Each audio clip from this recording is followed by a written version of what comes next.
Ang pamilyang matulungin. Likas sa mga Pilipino ang pagiging matulungin.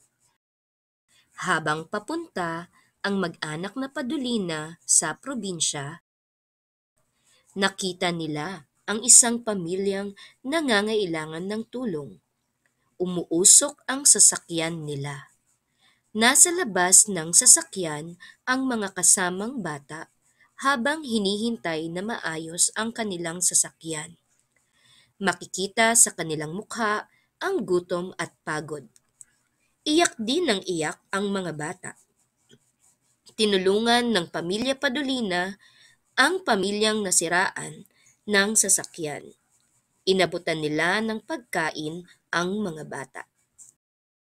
Pagkatapos magawa ang sasakyan, ay sabay-sabay na rin silang umalis sa lugar na iyon.